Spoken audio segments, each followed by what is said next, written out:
Fala, galera! Boa noite a todos, para vocês que estão assistindo nesse momento, o primeiro dia do nosso webinar Magistratura do Trabalho. Bom dia para você que vai assistir depois, boa tarde para você que vai assistir depois. Que alegria muito grande recebê-los, repito, nesse nosso primeiro dia do webinar Magistratura Trabalhista. Eu me chamo Danilo Gaspar, sou juiz do trabalho do TRT da 5ª Região, coordenador do Carreira Jurídica Trabalhistas aqui do Complexo Ensino Renato Saraiva, e tenho uma honra muito grande nesse nosso primeiro de 3 dias de webinar Jornada Jurídica Carreira Trabalhista, receber 2 queridos amigos, professores, pessoas que efetivamente eu me inspiro, me espelho e fico ali efetivamente aproveitando os ensinamentos deles diariamente. São eles os nossos convidados do nosso primeiro dia dos 3 dias do webinar Jornada Jurídica Carreira Trabalhistas. Rodolfo Pamplona Filho, Luciano Martinez. Meus irmãos, sejam muito bem-vindos. Vou abrir a vocês aqui para uma apresentaçãozinha rápida. Eu sei que dispensa a apresentação vocês, mas o protocolo me impõe. Vou começar aqui por Pompos primeiro, depois Lu, para dar as boas-vindas, o boa noite.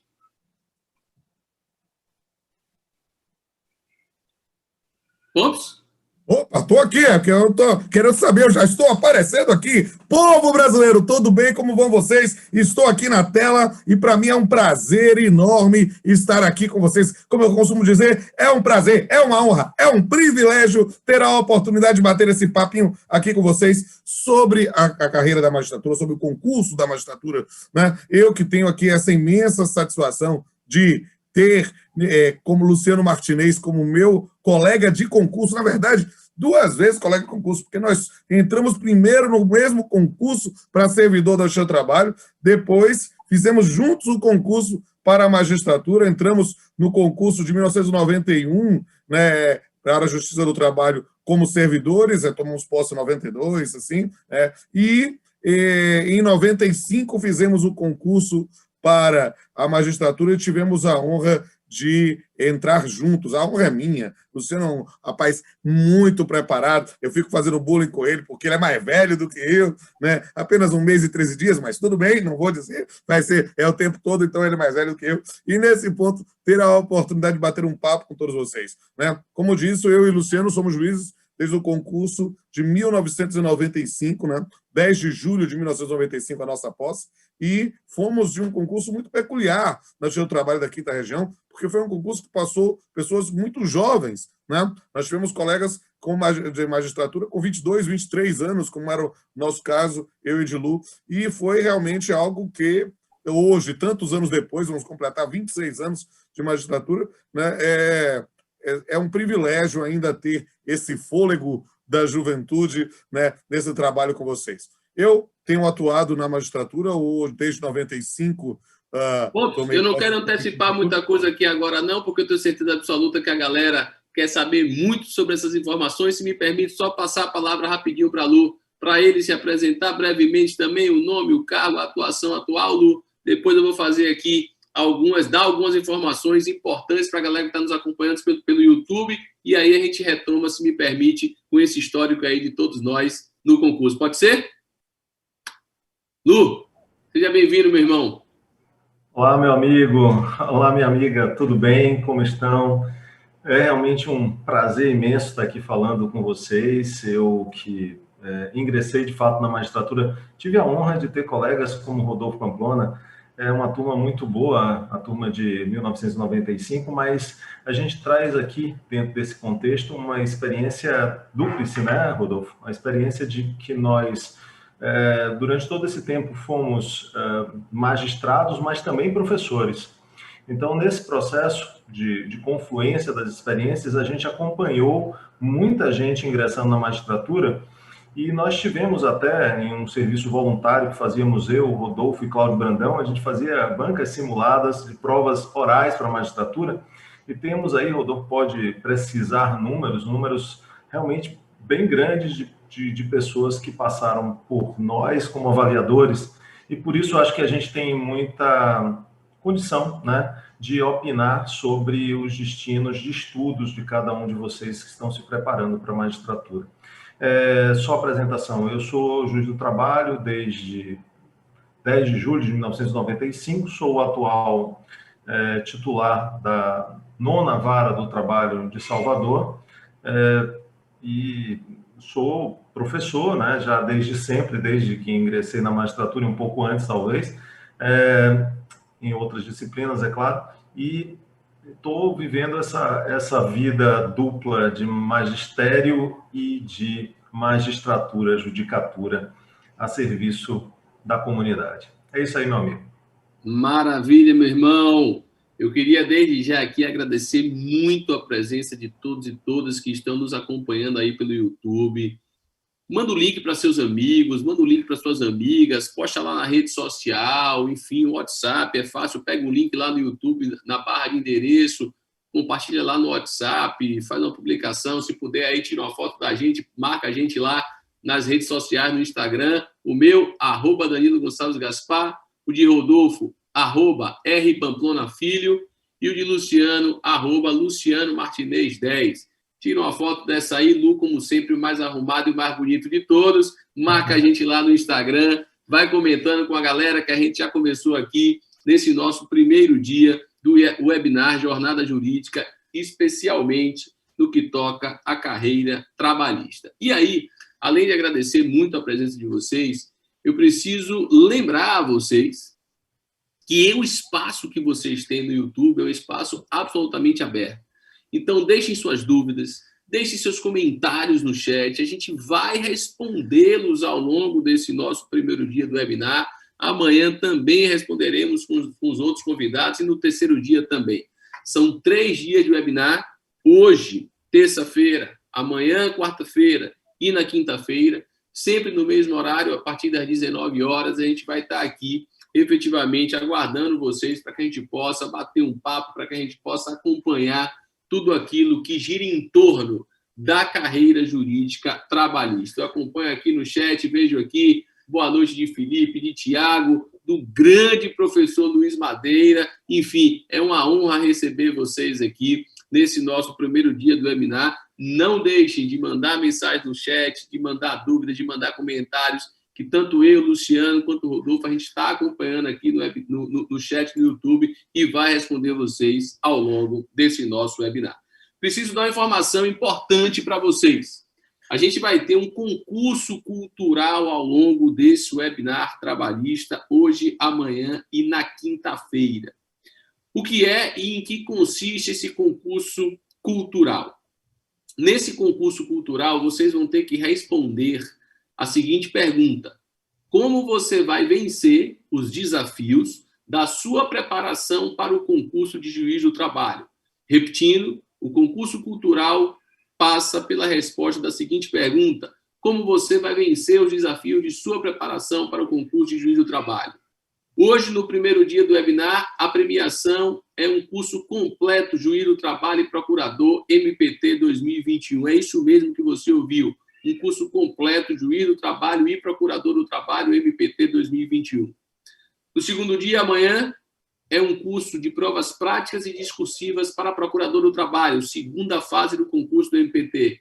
E no terceiro dia, um curso de sentenças e discursivas para magistratura trabalhista, segunda etapa do concurso de Juiz do Trabalho. Danilo, como é que eu faço para responder essa pergunta? Relembrando a pergunta, como você vai vencer o desafio de sua preparação para o concurso de juiz do trabalho? Vocês precisam responder, atenção, se liguem nessas regras. Vocês precisam responder essa pergunta no chat durante a live. Então, a gente tem aqui 1h das 19 às 20, batendo esse papo com vocês durante a live. Vocês respondem essa pergunta.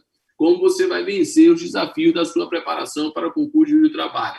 Danilo, eu preciso colocar alguma hashtag, alguma informação especial na minha resposta? Sim, tem 2 hashtags que vocês precisam trazer. São elas: hashtag eu sou SES, hashtag eu sou SES, e a outra, hashtag meu momento é agora. Então, você vai trazer a sua resposta, como você vai vencer o desafio de sua preparação para o concurso de juiz do trabalho, e vai colocar junto com essas respostas as duas hashtags. Eu sou SES e hashtag meu momento é agora. Não perca essa oportunidade, não perca essa chance de vencer esse concurso cultural que vai acontecer durante 3 dias e cada dia vai ter uma premiação específica. Ditas essas informações iniciais, passadas essas enfim, regras do jogo aí que nós teremos ao longo desses 3 dias desse webinar, eu queria começar efetivamente trazendo um pouquinho sobre o concurso, especificamente da Magistratura do Trabalho. O nosso curso Carreiras Jurídicas Trabalhistas, ele faz uma preparação ali para o concurso da Magistratura do Trabalho, para o concurso do Ministério Público do Trabalho e também do concurso de Auditor Fiscal do Trabalho. A gente vai tratar especificamente do concurso da Magistratura do Trabalho. Estou aqui recebendo Luciano Martinez, recebendo Rodolfo Pamplona, para que a gente possa bater um papo com vocês sobre o concurso. E aí, Lu, se você me permite agora começar com você, eu queria ouvir um pouquinho a sua experiência no seu concurso para juiz do trabalho.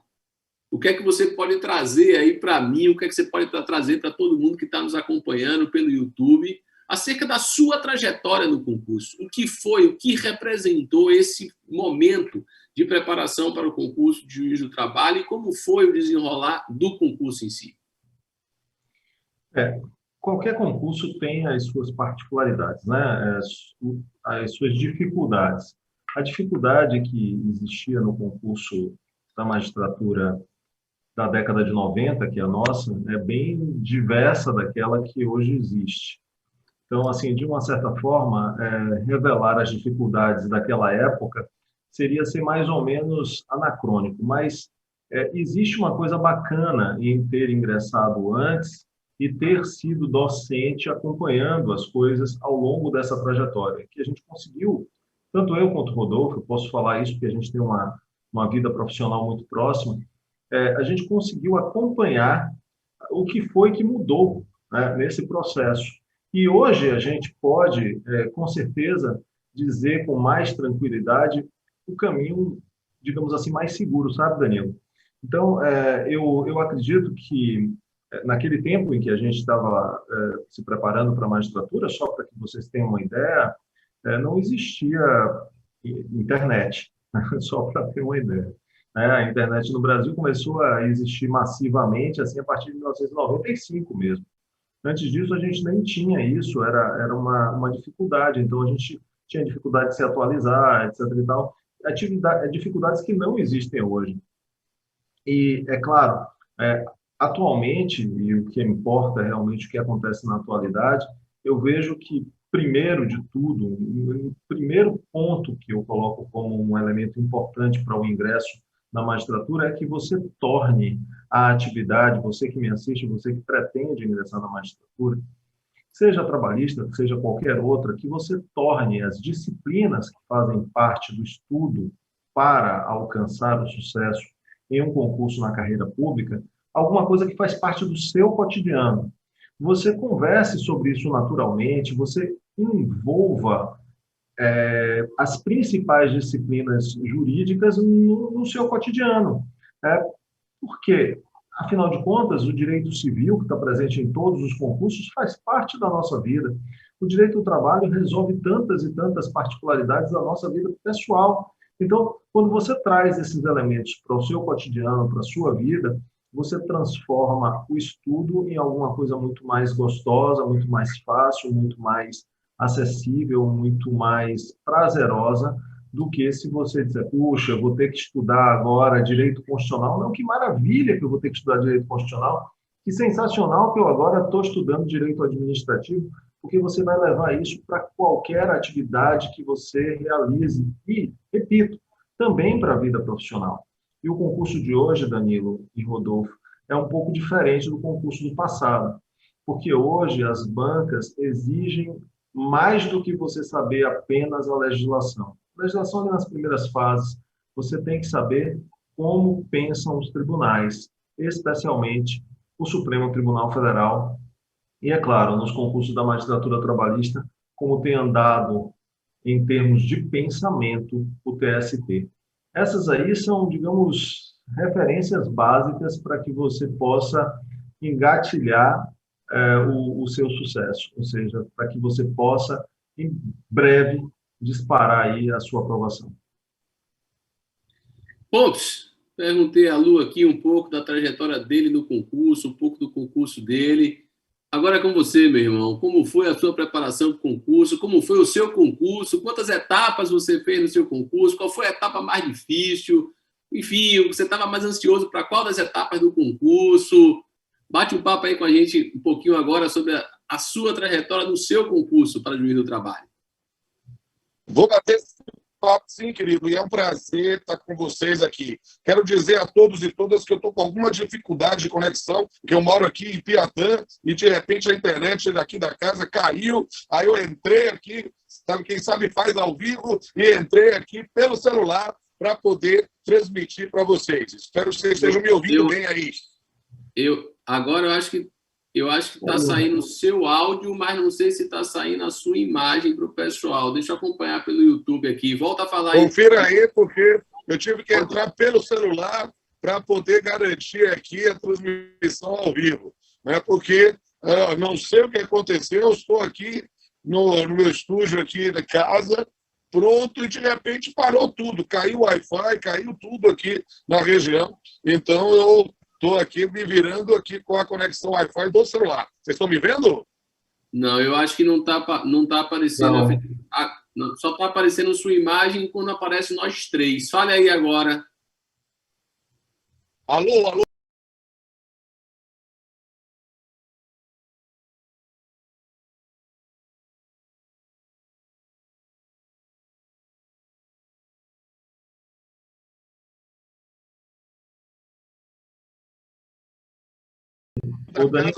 Se o sinal melhora em outro lugar. Continuar uma observação, só para Rodolfo ficar mais confortável para resolver o problema dele, é que você fez menção a uma particularidade, parece ser importante saber como é que foi o nosso concurso. Eu vou falar alguma coisa sobre o concurso. Como os concursos de hoje, nós tivemos essas fases que existem aí. Essa primeira fase, que é uma fase de objetiva, né? Depois uma prova dissertativa, como em todos os concursos, e em seguida a prova de sentença e a prova oral. Eliminatórias, todas elas, e a prova de títulos, que era uma prova meramente classificatória. Todas as fases têm particularidades, têm exigências. Interessante foi que, na nossa prova oral, nós tínhamos na banca uma doutrinadora, muita gente acaba falando dela ainda hoje, apesar de ela ter falecido há alguns anos, que foi Alice Monteiro de Barros. Então, ela, além de ser uma pessoa respeitada à época, ela transmitia ou revelava assim, uma certa conduta durona, sabe? E isso gerava para a gente uma certa apreensão. Mas, felizmente, foi muito bem, foi ótimo, e passar por tudo isso é uma experiência de vida incrível. Eu não fiz mais do que um concurso, eu fiz apenas esse concurso, que foi o concurso da magistratura na Bahia. Como eu sou baiano e moro em Salvador, eu não tive razão para poder fazer outro concurso na magistratura. Então, foi aí que me fixei e aí as coisas se desenvolveram. Mas, se não tivesse passado, eu não tinha dúvida de que teria realizado como antes, né? Os concursos eram regionais, concursos em outros lugares até passar, porque eu acho que isso é alguma coisa muito possível de acontecer. Quando você insiste, você consegue resultados. Você só não consegue quando você realmente desiste. Uma outra particularidade também que tem nesses concursos da época era que, de uma certa forma, a gente tinha uma relação muito constante com os próprios concurseiros. Isso fazia com que a gente acabasse conhecendo todos aqueles que estavam fazendo concursos no Brasil. Não eram tantos como hoje, talvez, mas a aprovação era uma coisa um pouco mais difícil, porque era igualmente complicado que você tivesse acesso a materiais extremamente atualizados. Por isso é que eu acho que a realidade presente demonstra, sabe, Danilo, um referencial bem melhor de ser tratado do que daquela época que a gente tratou. E aí é bacana você trazer essa realidade, porque eu comecei a fazer concurso, agora eu vou começar a responder a pergunta que eu trouxe para vocês.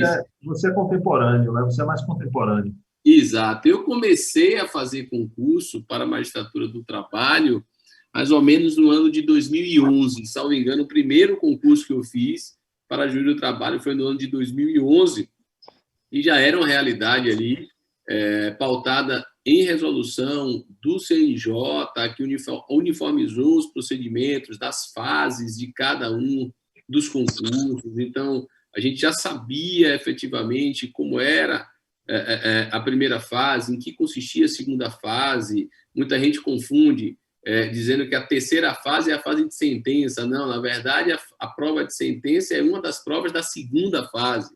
A terceira fase é a fase da inscrição definitiva, a quarta fase é a fase da prova oral, e a quinta ali é a classificatória apenas, não mais eliminatória dos títulos.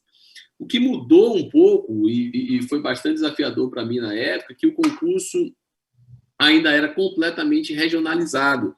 Então, você, no final de semana, estava em Natal fazendo prova, no outro final de semana você estava em Belém do Pará, no outro final de semana você estava em São Paulo, no Rio de Janeiro, porque vários tribunais... Na minha época era assim, era regionalizado também. Esse concurso unificado, né, feito pelo TST, ele não teve muitas experiências, né? A gente não teve tantas edições assim do concurso unificado. Como acontece já há muito mais tempo o concurso do Ministério Público. Do Ministério Público do Trabalho, exatamente. Então, eu fiz, no total, fiz algo em torno de uns 10 concursos para juiz do trabalho, acabei aprovado em 2, no TRT da 22ª Região, Piauí, e aí tomei posse lá, e logo um pouco depois, passei no concurso do TRT da 5ª Região, que é a nossa querida Bahia. Sou de Salvador, sou soteropolitano, baiano. Importante para todo mundo, né? Você viu que quando você começou a passar, você passou logo em 2. Se você tivesse desejado fazer mais concurso, porque não tinha mais sentido, você já tinha passado em 2, você certamente passaria nos outros. Então, que acho que de tanto a gente fazer, e uma das técnicas boas para fazer concurso, é a pessoal treinar nas provas, fazendo questão de prova. Eu acho isso fundamental. Então, o Danilo, ele se submeteu a 10 concursos, ele passou dos 10 em 8, ou em 2. Então, ele passaria em talvez mais 5 se ele continuasse fazendo, porque quanto mais você faz, melhor você se revela. Coisa muito interessante também... Eu conversei. Diga, Pompos. Vocês já estão me ouvindo, me vendo? Sim. Olha, eu acho que eu já estou aparecendo de novo aqui. E estou aqui, ver se vocês já estão me vendo. Eu já mudei aqui para o 4G, para o 5G do meu celular para tentar ver se eu consigo participar, porque deu algum problema aqui no meu bairro. Mas estou à disposição para bater esse papo e fiquei ouvindo a conversa aqui. Eu até queria trazer um pouco da minha peculiaridade do meu concurso, que foi o mesmo de Lu, só que eu estava numa outra vibe. Eu tinha me formado e o meu sonho sempre foi atuar no magistério. Eu queria ser juiz, né? Já dizia na faculdade que eu ia me preparar para ser juiz do trabalho, né? As pessoas diziam, mas como é que você fala isso? Não vai ficar de olho gordo? Eu digo, não, a minha vocação, o meu objetivo de vida é ser juiz do trabalho, mas era ser juiz do trabalho e ser professor. Então, o que aconteceu? Eu me formei, né, no final de 94 e passei na seleção do mestrado da PUC. Eu era servidor da Justiça do Trabalho e aí fui cedido, né, para o TRT da 2ª Região. Trabalhei até com um grande ícone do direito do trabalho na época, que era o professor magistrado Valentim Carrion, né, e trabalhava com ele lá e estudava os estudos de mestrado, na verdade. Entrei num curso preparatório presencial, naquela época não tinham cursos online, né? E para fazer um acompanhamento do estudo. Mas, na verdade, eu estava direcionado para outra base. Eu tinha uma base muito boa da graduação, sempre tive uma memória meio acima da média, e aí me submeti ao concurso. Só que eu não fiz como Lu. Lu disse, olha, eu sou da Bahia, vou fazer o concurso da Bahia. Eu estava morando em São Paulo, um baiano perdido em São Paulo. Aí eu disse, eu fiz o chamado, a gente dizia na época, era o TRT. Eu me inscrevi em concurso público no país todo. Me inscrevi no TRT da segunda, da terceira, da quarta, da quinta, da sexta, da oitava. E eu ia me inscrevendo, ia fazendo prova. E essa experiência que Lu colocou é muito importante, porque a gente começa a fazer prova mesmo. E eu fui fazendo vários concursos. O que aconteceu é que no concurso da Bahia, né, pelos desígnios do destino, divinos, o que a gente possa dizer, eu fui passando. E aí, claro que quando passei na Bahia em primeiro lugar, eu fui largando os outros concursos. Mas, na verdade, acho que naquela época, naquela experiência dos concursos regionais, fazer o território era uma grande coisa, porque você acabava fazendo. Hoje, nós temos um concurso nacional, né, unificado, então é uma perspectiva diferenciada.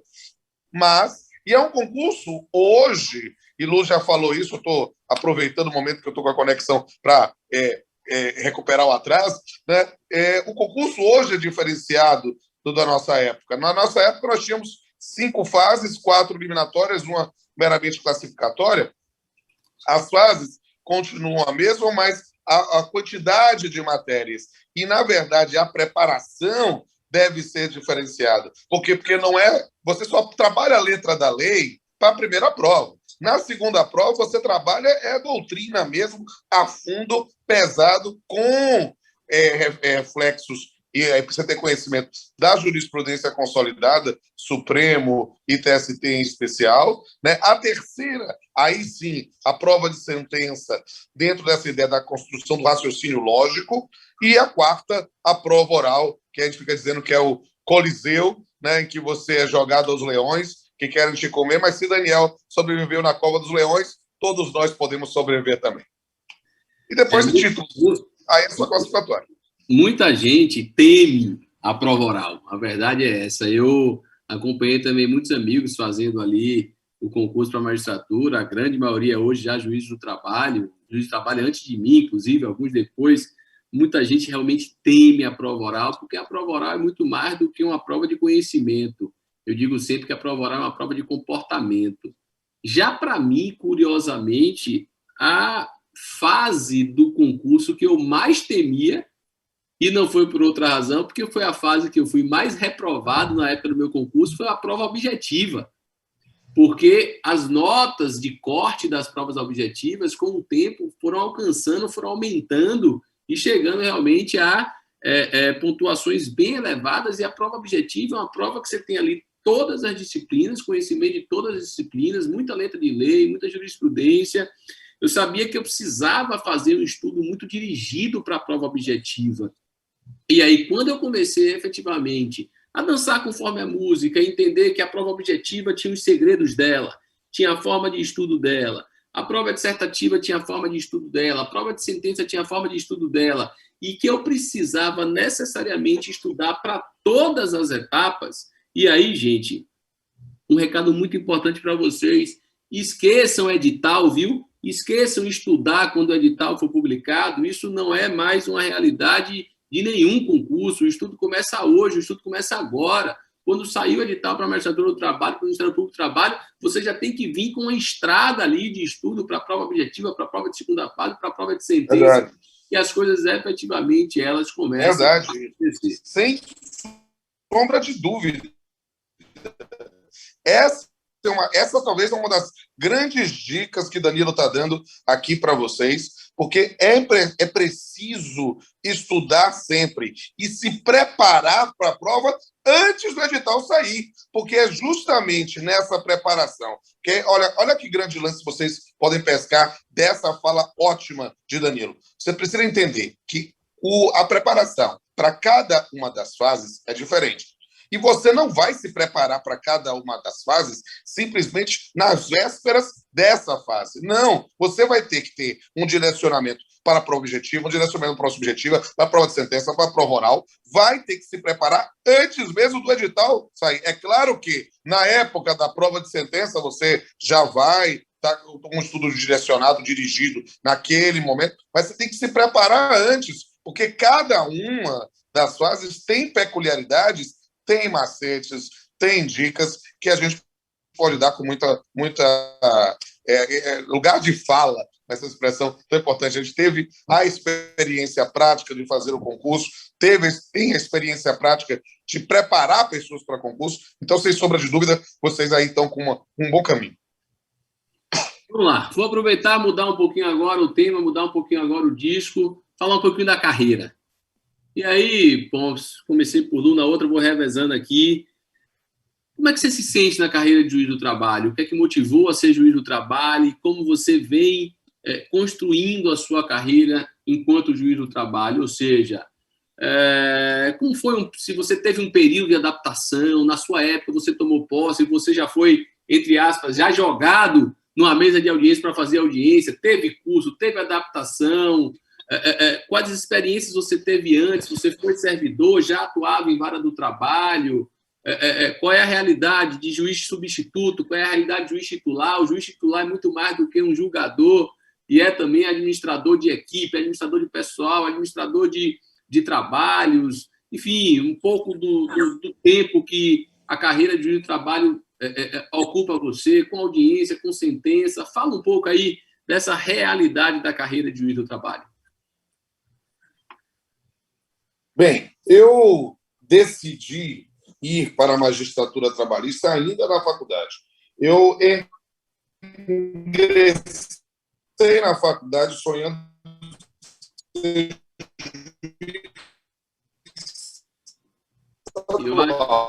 travou. Porque eu fiz...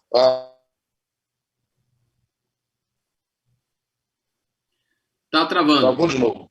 Tá travando. Tá travando, né? Eu vou pegar a sua pergunta. Lu, você ouviu a pergunta que eu dirigi para Pamplona? Ouviu, né? Imagino. Ouvi, você perguntou como é que foi no começo, né? Depois que a gente... Sim, falar um pouco da carreira, as diferenças de juiz substituto para juiz titular, a rotina de trabalho, se no início você teve preparação, teve algum tipo de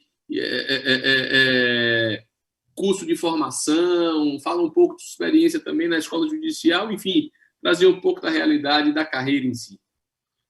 Quando eu fui aprovado, quando nós fomos aprovados, nós tivemos umas palestras básicas, umas conversas muito singelas, embora importantes, com o professor Rosalvo Torres, que era, na época, diretor da, então, Escola da Magistratura. Não era propriamente escola judicial, a estrutura era bem diferente, uma estrutura mais singela, e, assim, a gente tinha alguns encontros, conversávamos sobre temas que aconteciam, note, Danilo, nas audiências. O que significa que, tão logo ingressamos, fomos imediatamente lotados em uma unidade judiciária. Na época eram varas, ou na época eram juntas de conciliação e julgamento, então cada um foi para uma junta de conciliação e julgamento em Salvador. No nosso concurso,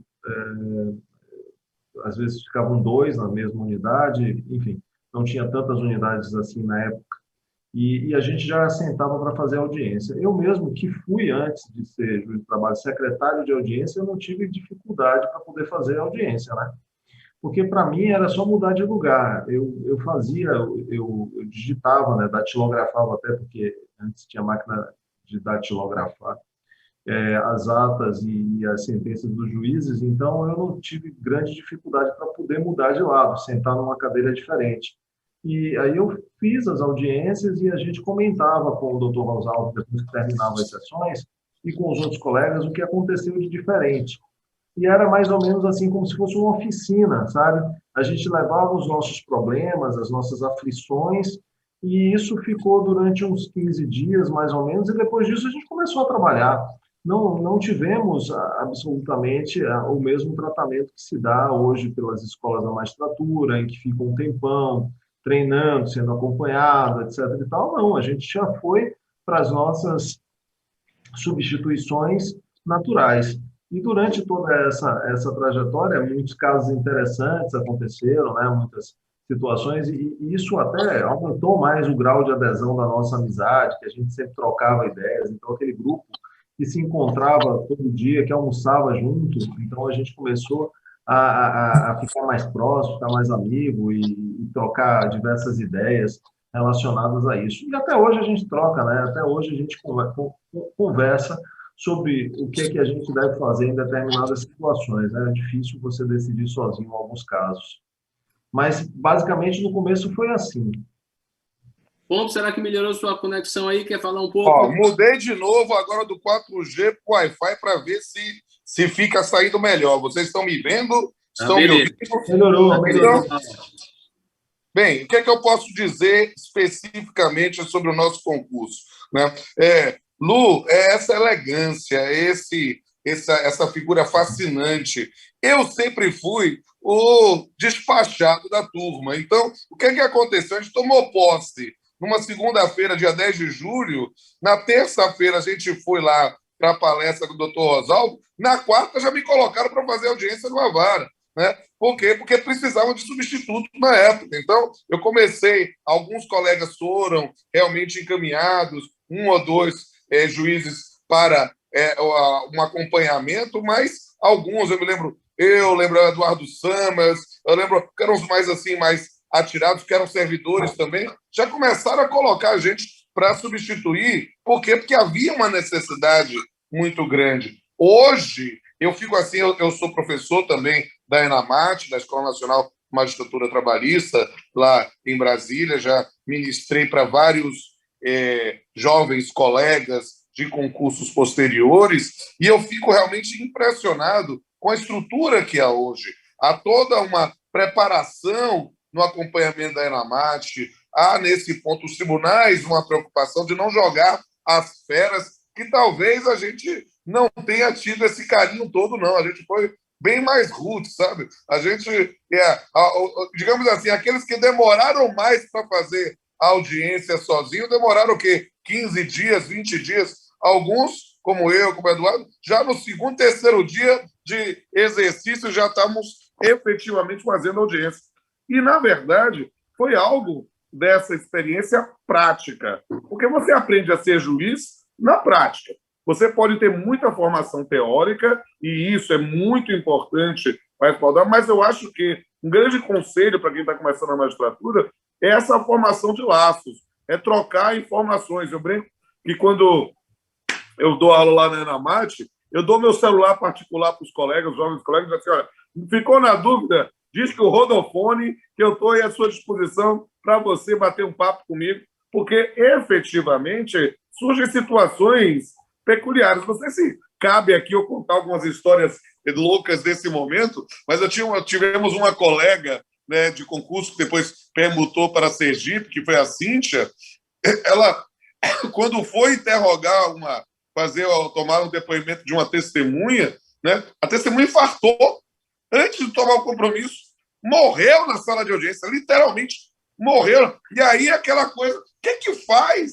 E eu lá vai eu, aquela coisa de despachar, resolver, diga, gente, quem vai fazer aqui? Aí verificar, porque você precisa fazer autópsia, é um fato com aparência delituosa. Então, aí fomos encaminhar para verificar isso. Foi uma situação que não está nos livros. A gente acaba descobrindo como reagir na prática. Mas uma pergunta muito interessante, vamos aproveitar que o meu sinal está melhor agora, é essa atuação, a diferença do substituto para o titular. Eu fui substituto 7 anos e meio, a maior parte desse designado como juiz auxiliar. Fui juiz auxiliar da segunda junta, né, de conciliação e julgamento, depois para a 10ª junta.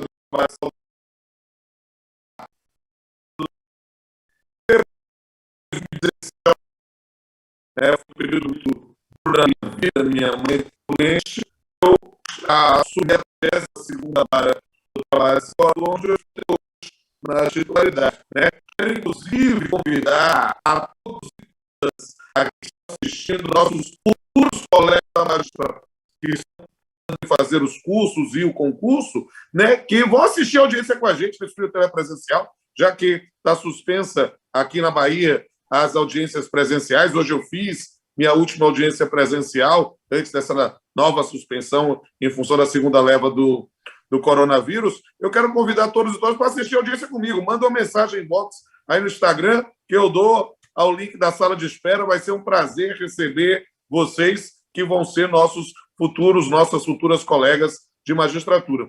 Por quê?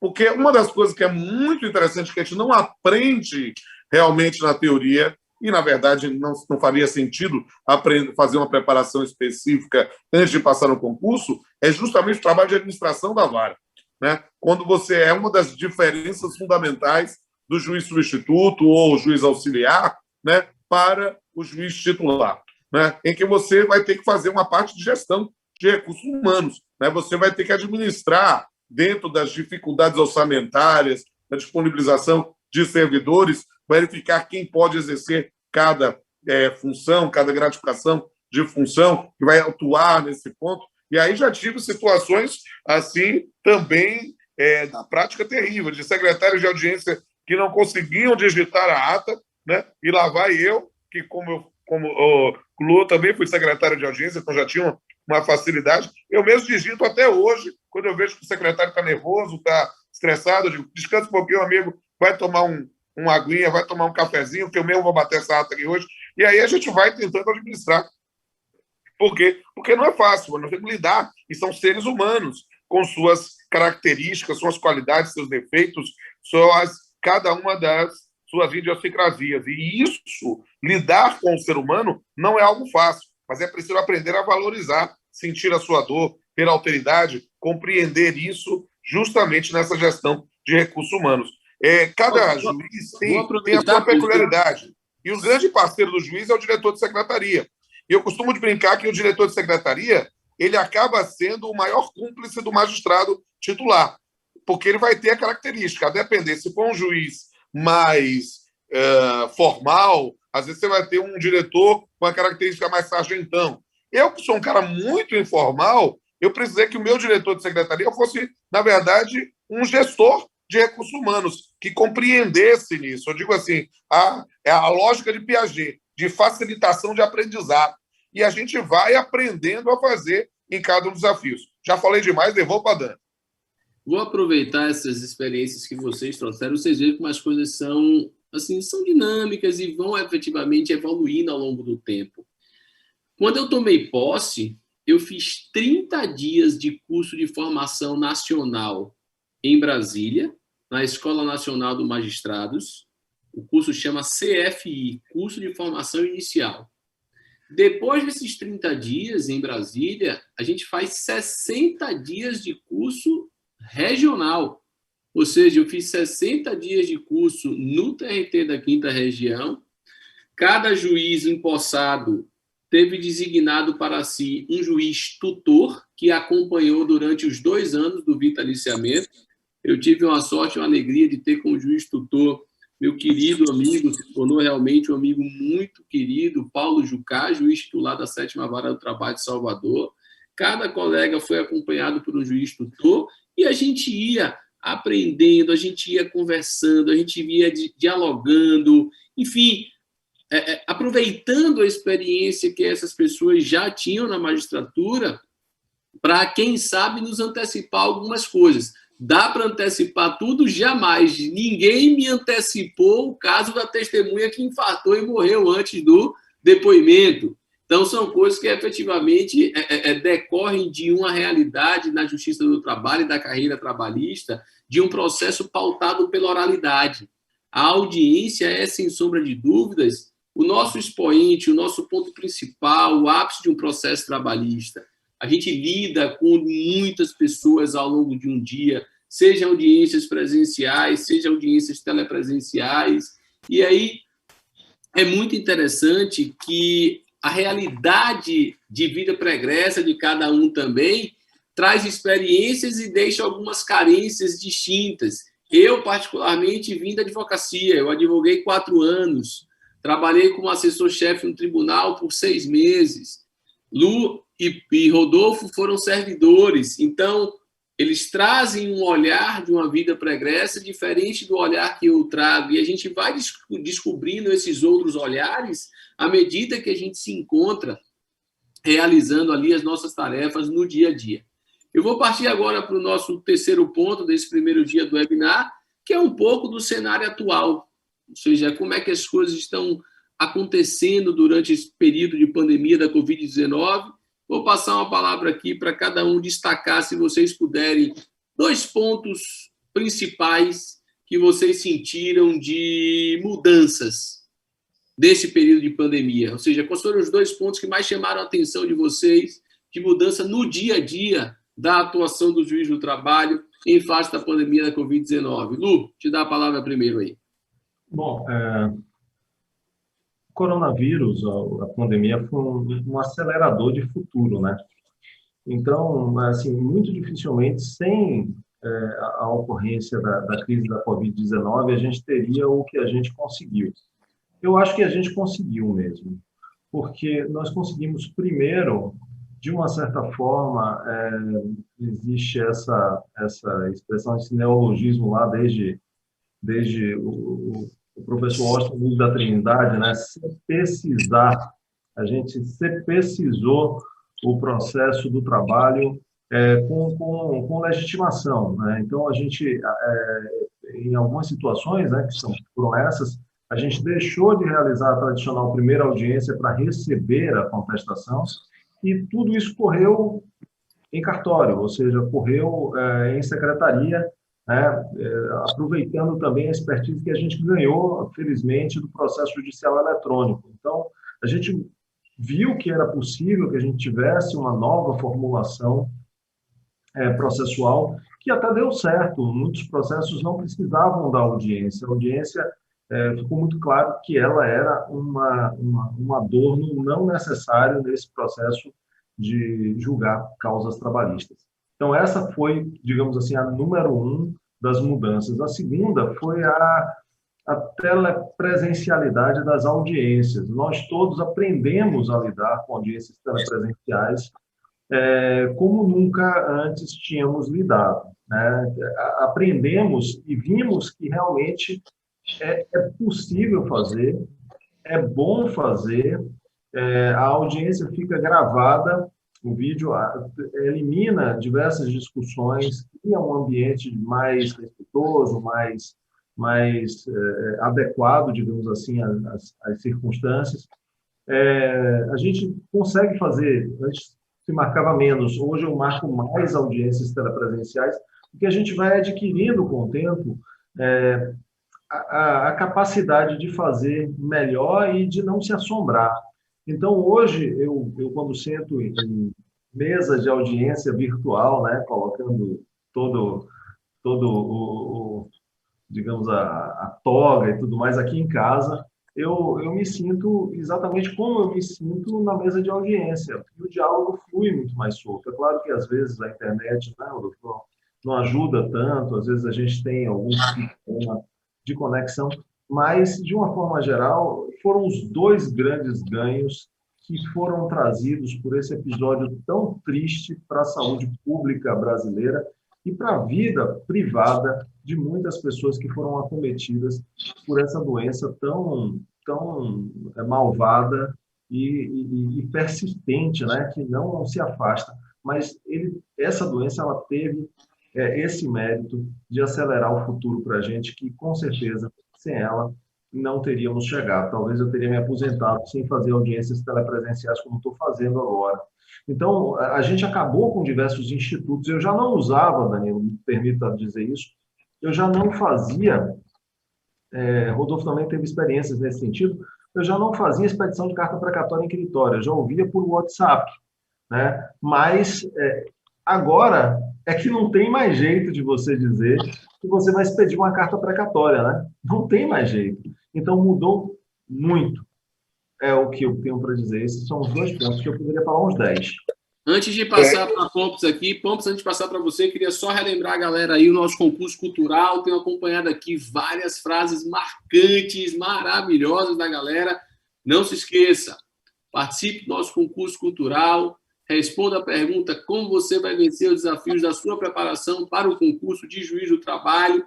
Ao final da resposta, tem que trazer 2 hashtags. Eu acompanhei aqui, tiveram algumas pessoas que botaram arroba, não é hashtag, aquele jogo da velha. Eu sou SES e hashtag meu momento é agora. Participa aí que ainda hoje a gente vai divulgar aí o vencedor desse concurso cultural no nosso primeiro dia. Pompos, passando para você aqui os 2 pontos que mais foram marcantes para você de revolução, de alteração no seu dia a dia enquanto juiz do trabalho em face da pandemia da Covid-19. Bem, eu subscrevo tudo que Luciano falou. A sensação que ele tem é a mesma minha nesse aspecto. E eu vou, na verdade, acrescentar algumas peculiaridades, talvez pelo meu jeito assim tão informal de ser. Na verdade, eu consigo visualizar tudo isso que Luciano falou, mas até numa perspectiva diferenciada. No momento em que a gente abriu, ou a gente fechou as portas presenciais da justiça, abrindo para o mundo virtual, bateu um desespero. E aí o que é que aconteceu? Eu disse, olha, eu preciso dar pelo menos algum tipo de conforto para essa situação. Então eu abri nas minhas redes sociais. De tal forma de dizer assim, olha, se você tiver qualquer processo lá na 32ª que esteja apto para liberação de dinheiro, ou para expedição de alvará, ou alguma coisa assim, ou valor incontroverso, alguma coisa assim, entre em contato comigo. Eu disse, pode entrar em contato pelo Instagram, pode mandar um e-mail, botei meu e-mail pessoal no tribunal, não. E aí, de repente, eu comecei a despachar uma quantidade enorme de processos, né? E fazendo um acompanhamento ainda mais individualizado em função do acesso virtual, ou seja, o estudo, se eu fosse construir algum aspecto acadêmico decorrente disso, era a noção do acesso à justiça através da virtualização. E isso foi um fenômeno muito interessante, porque a gente, de fato, passou a repensar determinadas matérias. E quando passamos para... Eu costumo dizer que o processo das audiências telepresenciais teve, pelo menos, duas fases muito claras. A primeira, que foi seguindo a linha do CNJ, de imaginar a audiência telepresencial como um negócio jurídico processual em que as partes se sintam mais à vontade para fazer. Defendi isso, acredito nisso, né? Mas o fato é que conseguimos ter as primeiras experiências, mas havia, como tudo que é novo, muita resistência, né? E aí o que é que acontece? Nós passamos para uma segunda fase, por uma diretriz do CSJT, e que mandou incluir em pauta tudo o processo, independente da vontade das partes. E aí, para cada juiz verificar se há condição ou se não há condição. Confesso que na época achei um negócio assim meio estranho, mas, de fato, isso acabou estimulando o desenvolvimento de uma cultura das audiências telepresenciais.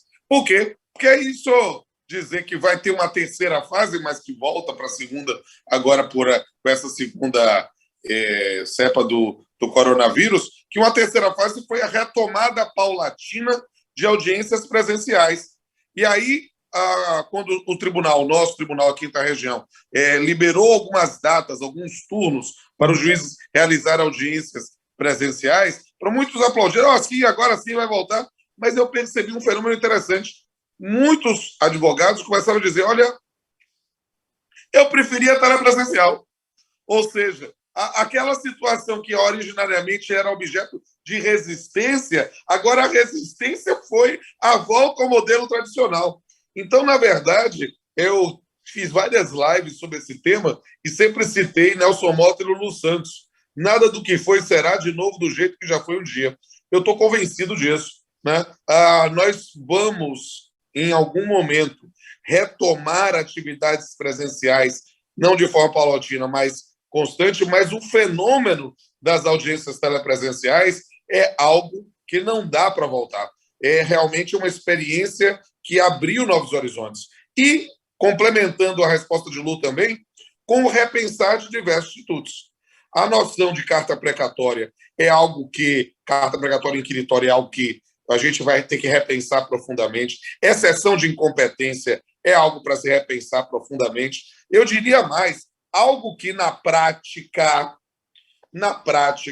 só tinha uma importância simbólica, que era a carta rogatória, né, quando a gente pensava em ouvir pessoas fora do país e que na prática dificilmente eram cumpridas, se tornou algo obsoleto e que, na verdade, eu tenho ouvido com frequência. Outro dia eu ouvi um reclamante que estava em Portugal, uma testemunha que estava na Inglaterra e uma outra testemunha que estava nos Estados Unidos, e todo mundo na audiência telepresencial, como se estivesse aqui, morando aqui do lado. Então, realmente, nós passamos a ter uma compreensão do acesso à justiça numa perspectiva diferenciada. E isso que o Lu falou é muito importante. Olha, nós tivemos aí uma otimização de tempo, que foi, é verdade, um pouco a facão, um pouco aos trancos e barrancos, mas o fato é que a realidade mudou. E o normal não será igual ao velho normal. Eu não tenho a menor dúvida disso, e a gente realmente pode afirmar que o ponteiro do relógio não volta mais, o mundo não vai voltar a dezembro de 2019, quando tudo isso começou a acontecer lá em Wuhan, na China. A gente realmente já vive um novo mundo e a gente vai viver ainda muito esse novo mundo, mesmo pós-pandemia. E eu senti também muitos elementos novos ao longo desse período de pandemia. Um deles foi justamente essa quebra de cultura, sabe? Essa quebra de paradigma de que uma audiência jamais poderia ser realizada completamente pela via online ou telepresencial. O paradigma, para ser quebrado, ele realmente demanda trabalho, demanda diálogo, demanda quebra de resistência, e a gente vai percebendo, a sua fala, Pontes, eu tenho acompanhado isso na prática também. As pessoas hoje chegam nas audiências e chegam a dizer: olha, eu preciso fazer minha meia-culpa, doutor, porque no início eu era resistente às audiências telepresenciais e hoje eu me lamento quando eu tenho que fazer uma audiência presencial, porque eu vou ter que pegar meu carro, eu vou ter que pegar engarrafamento, eu vou ter que pagar estacionamento. Uma advogada na audiência recente brincou: doutor, eu vou pagar R$30 de estacionamento para fazer essa audiência aqui presencial hoje. Oh, meu Deus, se eu estivesse em casa, não ia gastar era nada, só ali meu tempo para ligar o computador e fazer audiência. As pessoas começam a perceber, e aí me parece que isso tem sido muito claro, que a prática eletrônica dos atos processuais, a realização de audiências telepresenciais ou completamente telepresenciais ou no formato híbrido é uma expressão que eu tenho usado, o ápice do direito fundamental de acesso à justiça. É quando a gente vira para os sujeitos do processo e diz assim: participe da audiência da forma que você quiser. Se você quiser ir presencialmente, você pode ir ao fórum, claro, quando os fóruns estejam todos eles abertos. Se você quiser participar de forma online, o link da sala digital está aqui. E as pessoas começam a perceber que a justiça, pela via telepresencial, curiosamente, ela pode estar mais próxima do que nunca. Um outro ponto também muito interessante para mim, nesse período de audiências telepresenciais, foi a possibilidade que a gente tem começado a perceber de aproximação mesmo. É paradoxal isso. Pela via telepresencial me aproximei mais, talvez sim, porque a gente pode fornecer o nosso WhatsApp para as partes, para os advogados. A gente pode a qualquer momento fazer uma chamada de vídeo para despachar um processo com quem quiser. Eu tenho cansado de receber e-mails: doutor, estou precisando despachar uma liminar, eu respondo com o link da sala de espera, com o link do Zoom, a gente abre na hora e despacha.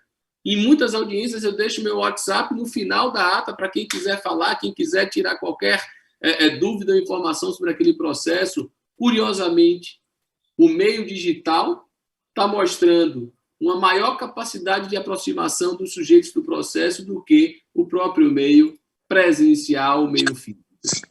Eu vou abrir agora um momento para a gente tirar algumas dúvidas. Peço à equipe da produção aí, se puder nos ajudar a trazer aqui na tela algumas das dúvidas que a galera trouxe no chat, para que a gente possa responder rapidinho e depois já partir efetivamente para o concurso cultural e encerrar esse nosso primeiro dia.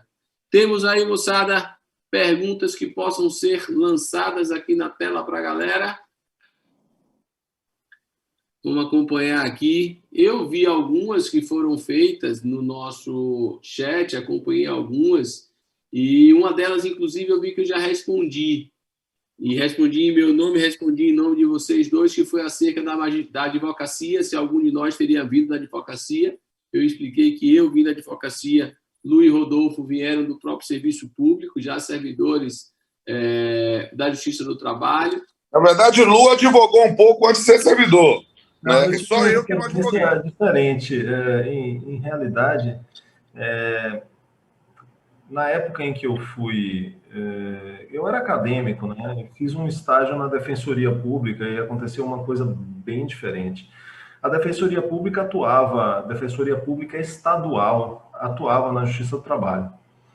E nós tínhamos um defensor, que o Rodolfo conhece, assim, quem está assistindo no Brasil todo aqui pode não conhecer, que é um advogado chamado Falcon. Você conheceu o Falcon? Sim, já é o Manuel Blosi Falcon. Falcon foi meu monitor.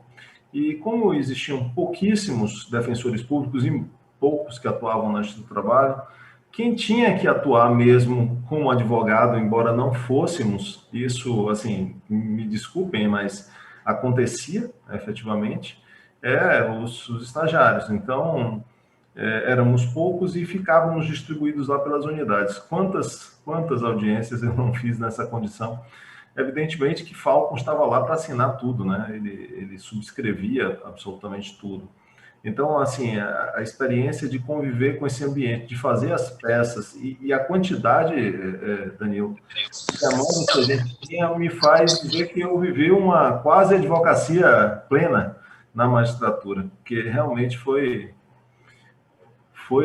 era intenso, era todo dia, né? Era de segunda a sexta, e era um turno inteiro, né? O turno contrário ao turno da faculdade. Então, era bem pesado. Eu conheci diversos dos nossos colegas da magistratura, muitos, inclusive, que estão no tribunal ou até já se foram. Eu fiz audiência com eles.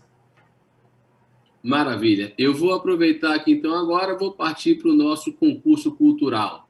Vamos ver se as respostas selecionadas para o concurso cultural a gente possa aqui, quem sabe aí conseguir colocar na tela. Temos aí as respostas selecionadas para que a gente possa, com base nela, fazer a nossa votação aqui. A nossa votação é ao vivo, viu, galera? Ao vivo, direta, Lu vota, Pompos vota, escolha a melhor resposta para vocês e depois eu dou o meu voto. Primeira resposta do Marcos, viram aí?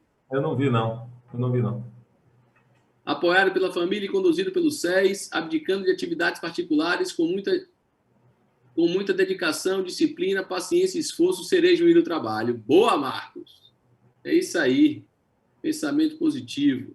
João Carlos Veríssimo. Vencerei o meu desafio quando, além de aprender a técnica jurídica, eu alcançar a minha formação cultural, entendendo realmente o fim do direito do trabalho na sociedade capitalista. Maravilha! E aí, essa visão plural do direito e arte, acompanha lá o perfil Rodolfo Pamplona Filho, você vai ver muito do que significa trazer a arte para o direito. Terceira resposta, vencerei os desafios da minha preparação para a juíza do trabalho com muita determinação e paixão pelo foco. Servir ao público da melhor forma possível. Lu, das três aí, qual a melhor resposta para você? Eu até queria reler, você sabe disso, porque foi muito Bota na tela de novo para a Lu poder dar o voto dele aí. Eu queria reler, porque escolher é uma responsabilidade muito grande. Tá conseguindo ver aí? Se quiser, eu voto logo. Eu sou... Então, pronto. Dê logo seu voto, Pompos. Olha, eu gostei das três. Acho que serão três novos colegas brevemente. Em nome de Jesus, tá? Declare isso, meu amigo, minha amiga.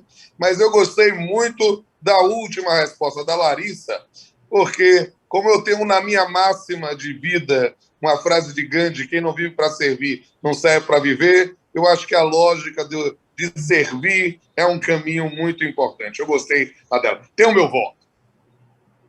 Lu, passa as frases aí de novo, pessoal, para Luciano poder acompanhar as respostas. Só para eu poder ver. Coloca aí de novo. Sim, ok. Vamos para o próximo. Certo.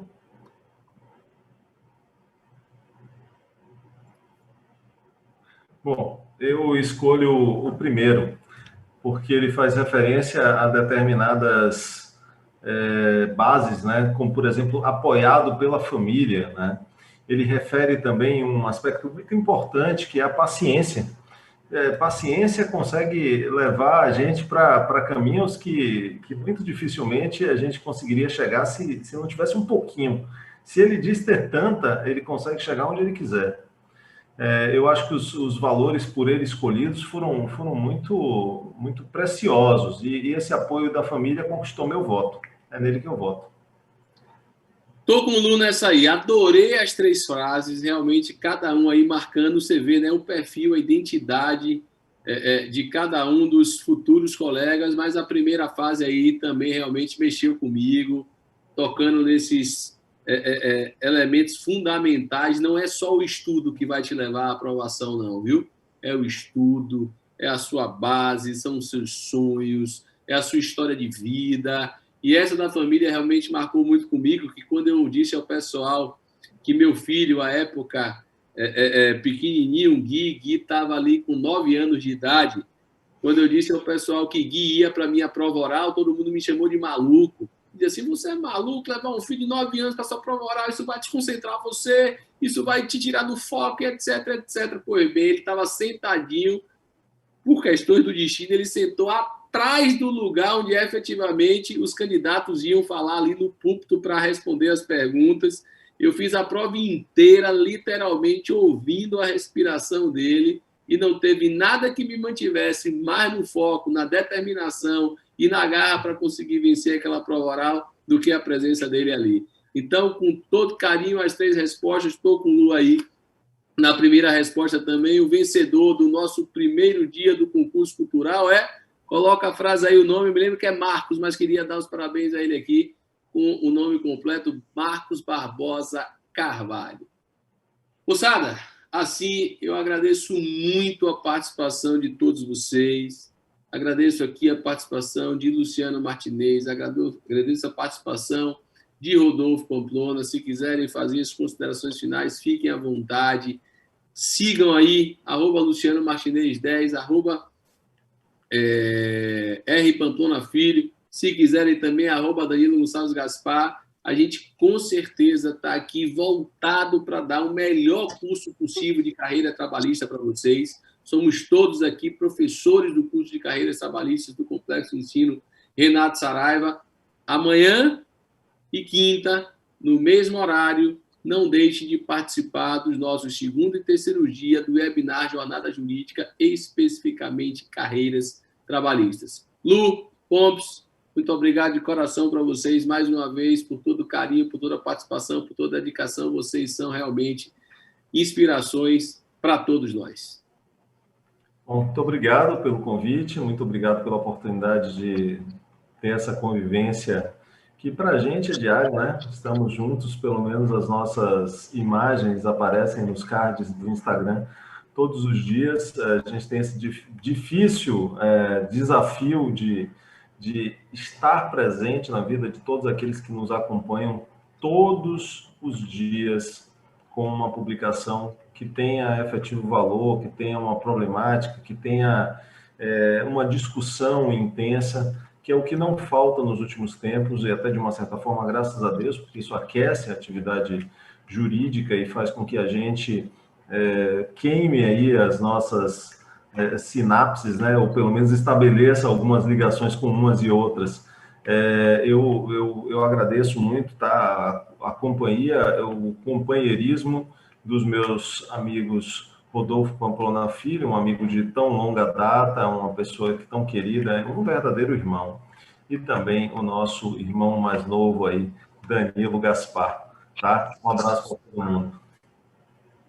Eu quero deixar também aqui o meu abraço a todos e todas, e em especial para o meu irmão Luciano Martinez e esse jovem talento, este professor fascinante, encantador, um magistrado de escola, né, que é Danilo Gaspar, e eu tenho certeza que todos e todas que fizerem aqui os cursos preparatórios para a carreira trabalhista, em especial para a magistratura e para o Ministério do Trabalho, aqui no SESC, serão muito bem acompanhados, e eu tenho certeza que estamos aqui num momento mágico em que futuros colegas de magistratura estão nos ouvindo, e no futuro nós vamos ouvi-los, cada um deles, talvez nos cursos da ENAMAT, talvez em outros cursos do SESC, e quem sabe como nossos colegas aqui na Quinta Região.